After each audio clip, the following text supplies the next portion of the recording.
बिल्कुल। अब आपको बता दें कि ओमान में शुरा सदस्यों के चयन को पहली बार हुई इलेक्ट्रॉनिक वोटिंग। 7.53 लाख मतदाताओं ने डाले वोट। ओमान में आपको बता दें कि मजलिस ए शुरा के सदस्यों ने चुनाव के लिए पहली बार हुई है इलेक्ट्रॉनिक वोटिंग और इलेक्ट्रॉनिक जरिए से उन्होंने वोट किया है। दैनिक भास्कर के हवाले से खबर आप तक हम पहुंचा रहे हैं। पूजा और आगे बढ़े, ब्रिटिश यूनिवर्सिटी में श्वेतों से ज्यादा भारतीय छात्र हैं। ब्रिटेन की टॉप 10 यूनिवर्सिटीज की अगर बात करते हैं तो भारतीय छात्रों ने वहां श्वेतों से ज्यादा आवेदन किया है। 23,897 भारतीय छात्रों ने वहां आवेदन किया। इस साल की अगर बात करते हैं तो 22,621 श्वेत छात्रों ने आवेदन किया। ऑक्सफोर्ड, कैम्ब्रिज यूनिवर्सिटी, अब यहां पर ज्यादा छात्र कौन से हैं? भारतीय छात्र हैं। दैनिक भास्कर की यह खबर है, मतलब श्वेतों से ज्यादा अगर इन टॉप यूनिवर्सिटीज के अंदर कोई अप्लाई कर रहा है तो वो है भारतीय।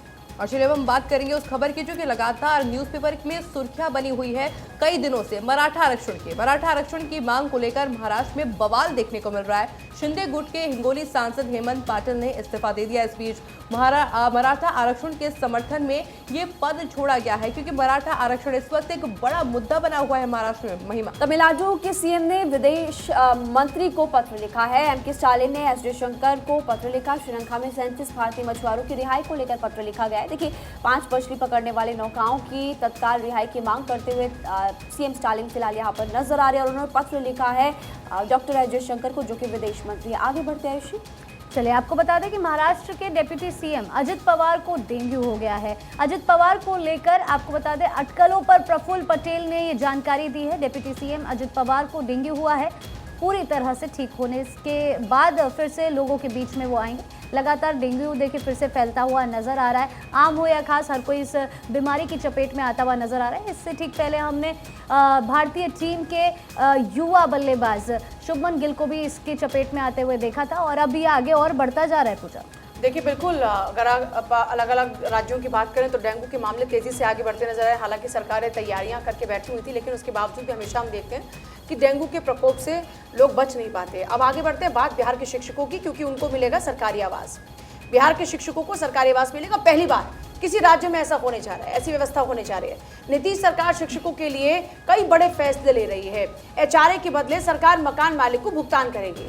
शिक्षा विभाग ने मकान दिलाने के मॉडल भी तय कर लिए हैं। ये टीओआई के हवाले से खबर है। यानी अभी तक जो डीए मिलता था उसकी जगह पर अब सीधे किराया मकान मालिक को पहुंचेगा और घर जो शिक्षक है उनको मिल और एक तरफ जहां शिक्षक नाराज हुए थे जब छुट्टी काटी थी, तो मतलब ये भरपाई करने की कोशिश की जा रही है। हो सकता है।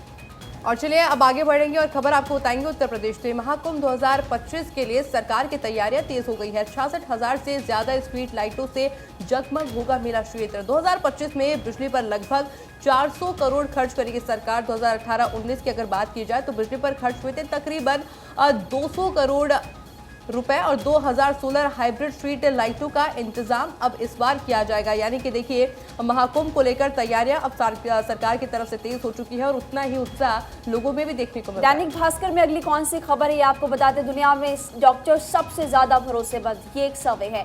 भारत में लोगों का शिक्षकों पर सबसे ज्यादा भरोसा है। शिक्षक के बाद आर्मी और डॉक्टर्स का नंबर है। समर्पण और सेवा से जुड़ा हुआ है भरोसा। भारत में शिक्षकों पर 53% भरोसा है। सशस्त्र बलों पर 52%, डॉक्टर्स पर 51% भरोसा। और जब स्वास्थ्य ग्लोबल ट्रस्ट वर्दिनेस इंडेक्स 2023 का ये डेटा फिलहाल जारी किया गया है। आयुषी, और इसी के साथ आगे बढ़ते हुए आपको बता दें कि किसी भी राज्य की तरक्की के लिए जरूरी है कि उस राज्य के युवाओं को रोजगार के नए अवसर मिले और इस बात को हरियाणा के सीएम मनोहर लाल भली भांति समझते हैं। देखिए, इस बात को समझते हुए सीएम मनोहर लाल ने प्रदेश के युवाओं को रोजगार के बेहतरीन अवसर दिए हैं। सीएम मनोहर लाल ने बीते 9 सालों में 47,40,000 से भी ज्यादा युवाओं को रोजगार से जोड़ा है। तो वहीं इसके साथ एक साल में 60,000 लोगों को नौकरी देने की तरफ से भी हरियाणा सरकार तेजी से कदम बढ़ा रही है। समय के साथ विकास के रास्ते पर तेजी से आगे बढ़ते हरियाणा में युवाओं के लिए रोजगार की कोई कमी नहीं होगी, क्योंकि एक साल में 60,000 लोगों को सरकारी नौकरी देने के टारगेट पर हरियाणा में मनोहर लाल की सरकार तेजी से आगे बढ़ रही है। नौकरियों को मिशन मेरिट में बदलने के बाद अब प्रदेश सरकार 41,217 पदों पर भर्ती की प्रक्रिया को पूरा करने के बेहद करीब है। हम जो उनको आउटसोर्सिंग की नौकरी ये दिलाने का काम करते हैं या कहीं वो प्राइवेट नौकरी करता है, तो इस प्रकार के काम से हमने तो यहाँ तक भी सक्षम युवा जो योजना चलाई, जिसके अंतर्गत नौजवान कोई भी अगर स्नातक होता है तो घर खाली न बैठे, बल्कि उसको महीने में 100 घंटे का काम हम दे करके उसके लिए भी 7,500 रुपया, 9,000 रुपया ऐसे हमने योजना बनाई।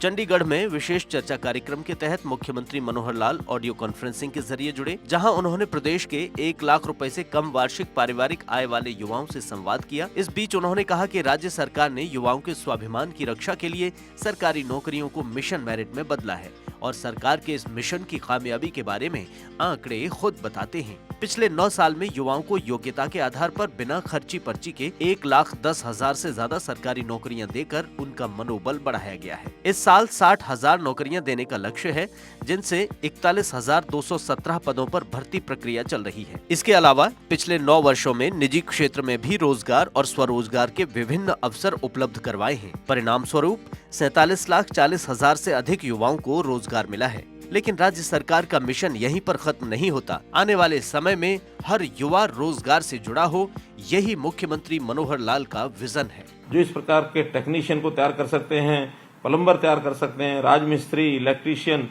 आदि, ये सब तैयार करने के लिए उन सबको किसी एक प्लेटफॉर्म लाकर, जिसका मिस्त्री नाम से, मिस्त्री हरियाणा नाम से हमने ऐप बनाया है।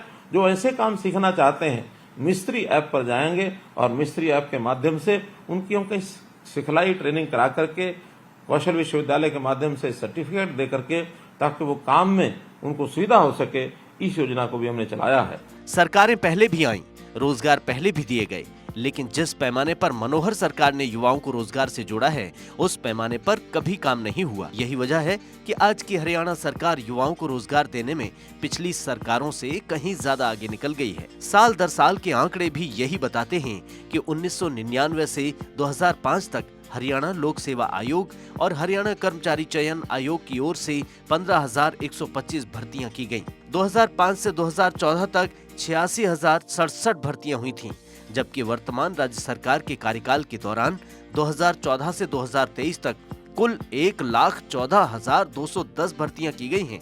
लेकिन मिशन रोजगार यहां खत्म नहीं होता, क्योंकि मुख्यमंत्री ने ये साफ कहा है कि राज्य के युवाओं को रोजगार के अवसर देने का सिलसिला आगे भी जारी रहेगा। हमने अभी पिछले दिनों के अंदर जो 1889 रोजगार मेले लगाए, जिसके अंदर 1 लाख से ऊपर ऐसे नौजवानों को निजी क्षेत्रों में उनको रोजगार के साथ जोड़ा है। और सरकारी नौकरी की जहां तक विषय है, योग्यता के आधार पर हमने एक शब्द प्रयोग किया कि बिना पर्ची बिना खर्ची ये नौकरी दी जाएगी। और मुझे इस बात का संतोष है कि पिछले 9 वर्ष में हम इससे पहले की जितनी सरकारें रही हैं, अगर औसतन लगाएं तो सबसे ज्यादा नौकरियां हमने दी हैं। हरियाणा सरकार ने प्रदेश के उन परिवारों के युवाओं को नौकरियों में प्राथमिकता दी है जिनको इसकी सबसे ज्यादा जरूरत है। इसके लिए सबसे पहले सबसे गरीब का उत्थान करने के लिए प्रदेश में मुख्यमंत्री अंत्योदय परिवार उत्थान योजना शुरू की। इस योजना के तहत ये सुनिश्चित किया जा रहा है कि 1 लाख रुपए वार्षिक से कम आय वाले परिवारों के युवाओं को उनकी योग्यता के आधार पर हरियाणा कौशल रोजगार निगम के माध्यम से रोजगार दिया जाए। साथ ही योजना के अंतर्गत अब तक प्रदेश में 50,000 लोगों को अंत्योदय मेलों से भी काफी मदद मिली है। मुख्यमंत्री जानते हैं कि इंडस्ट्रीज को ऐसे युवाओं की आवश्यकता है जो नवीनतम तकनीक के हिसाब से उद्योगों की मांगों को पूरा कर सकें। इसके लिए प्रदेश में अप्रेंटिसशिप प्रशिक्षण पर भी मनोहर सरकार ने विशेष ध्यान दिया है। प्रति लाख जनसंख्या के आधार पर देखा जाए तो पूरे देश में हरियाणा राज्य में अधिकतम अप्रेंटिस लगाए गए हैं, जिससे कौशल प्राप्त युवाओं को रोजगार के अवसर भी मिलते हैं, साथ ही उद्योगों को बढ़ावा भी मिलता है। सूक्ष्म, लघु और मध्यम उद्योगों को गति देने के लिए राज्य में अलग से MSME विभाग का गठन भी किया गया है। योग्यता के आधार पर नौकरी और जरूरतमंदों को बिना खर्चे पर्चे के रोजगार और हर युवा तक बेहतर शिक्षा, ये 3 मंत्र वो नींव हैं जिस पर हरियाणा का युवा देश का भविष्य गढ़ रहा है। सीएम मनोहर लाल ने पीएम मोदी के उस सपने को साकार किया है जिसमें हर युवा रोजगार से जुड़ा हो, हर परिवार खुशहाल हो, स्कूल से लेकर विश्वविद्यालय तक बेहतर शिक्षा हो और साथ ही विदेशों में रोजगार के सपने देखने वालों की मदद के लिए भी सरकार उनके साथ खड़ी दिखे। Bureau report, Bharat 24।